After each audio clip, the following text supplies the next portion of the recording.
My name is Shumaila Umar from Pakistan. I'm working on women rights. So my question is regarding slavery. Slavery is against human rights. So what's the concept of slavery in Islam, especially female slaves and keeping relation with them with nikah or without nikah? This is quite some verses I read. It's quite confusing for me. Sister asked the question that she is doing research on women drive and she's saying that as far as slavery is concerned, what is the view of Islam? And can Muslim have slave, etc., etc. As far as you read the Quran, there are several verses of the Quran which talk about freeing of slaves. Talks about freeing of slaves. As you realize, Quran is a book which is to be followed till the last day.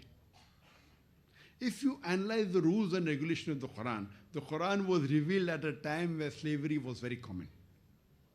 Quran is the only religious book on the face of the earth which gives the rules and regulation of how to treat a slave. You can't overburden a slave. There are rules and regulations kept. Today, if you see the UN Charter, and if you want to put it right, like in slavery in Islam can only take place if there is a war. And if in the war, there can be slaves. Today, internationally, slavery is abolished. But today we have POW. You know POW? Prisoner of war. Prisoner of war. Now, if you analyze the UN Charter, which is supposed to be the most humane, if you know what's happening in Guantanamo Bay, it's totally against Islam. Yet they're doing it, the Americans. They claim to be the most humane people in the world, the maximum human rights, according to me, the most unjust people in the world. And maximum violation of human rights in any country, it is done by the American government. The American may be good. I'm talking about the American government. And that's the reason I'm there on the list also, because I prove it to the world. Now, today, if you analyze in a prisoner of war, sister, in a prisoner of war, any prisoner of war, any country, they are enclosed in a jail, correct? In Islam, a slave is not enclosed. You know that? So in Islam, I believe that tomorrow is slavery. Islam encourages freeing of slave. Say, if you cannot marry, give the freedom to the slave as mahar. Quranic verse of Surah Nur. That give the freedom as a mahar. So in Islam, there are various options given. Today, of course, Islam discourages slavery. But if slavery has to come back, the only religious book, the only constitution which gives rights to the slave is Islam. If you follow the constitution, even of the UN Charter, if you read, it is nowhere close to Islam. So when you are talking in Islam, what is slave? It is prisoner of war. No, about laundis, like there's a concept of laundi. Yes, that's again. It's prisoner of war. What your right hand possesses is the word in the Quran. What your right hand possesses. What your right hand possesses. So there are rules and regulations laid down in Islam, and always Islam has encouraged freeing of slave. Always. But if you have to maintain a slave, there are some rules and regulations. Unlike in what others do, they do without telling. In normal prisoners of war camp, what happens? There's homosexuality, gays, lesbians, adultery, common.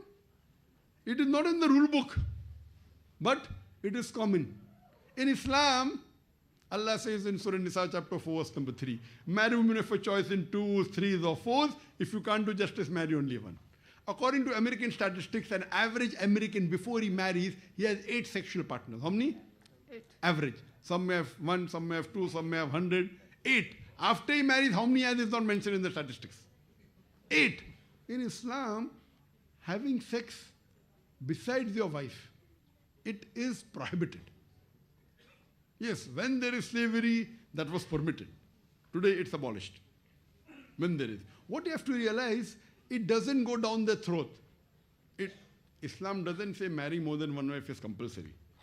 According to me, it is mubah. But if you marry, you have to be just between your wife. And today in the world, there are more women than male. In USA alone, there are 4.8 million females more than male.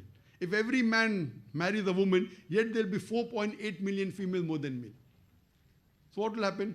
For these 4.8 million female, they either marry a man who already has a wife or become public property. Oh, public property is such a harsh word. It is the most sophisticated word I can use, sister. So Islam has the solution to the problems of humankind and the problems of womankind.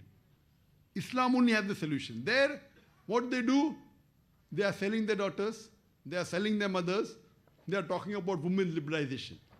Whenever you see an ad, invariably you see a woman. Now I am asking you a question, more men drive cars or women drive cars? Men drive cars. But in the ad of a car, you'll invariably find a woman. I was told in a very famous ad of BMW, in front of the car, there's a lady with the bikini saying, test drive her now. Who, the girl or the car? So they're selling their daughters, they're talking about women liberalization. They're actually selling their daughters, selling their mother, selling their sisters. In Islam, we respect our mother. We respect our daughter, respect our sister. This is the hijab. They put the blame. Oh, they are subjugating the woman by keeping her in hijab. We are not subjugating, we are uplifting. If this is subjugation coming in a bikini ad in front of a car, we are happy to be subjugated by the law of Allah subhanahu wa ta'ala. Yes. So what you have to realize, sister, it is more of words, women liberalization. It is nothing but a disguised form of exploitation of body, dignity of soul, and deprivation of honor. In the garb of women liberalization, in the name of art and culture, they are selling their daughters. So they talk about women. That's the reason today, amongst those people, the fastest growing religion in Europe is Islam. In America is Islam. In the world is Islam. And out of those people accepting Islam, 2/3 are women, sister. Why? So if Islam is subjugating the women, why are the American women accepting Islam? Why are the European women accepting Islam? Because they find that Islam is the only religion which uplifts them and gives them respect, sister. And for more details, you can refer to my talk on the topic women rights in Islam. Usually get more answers.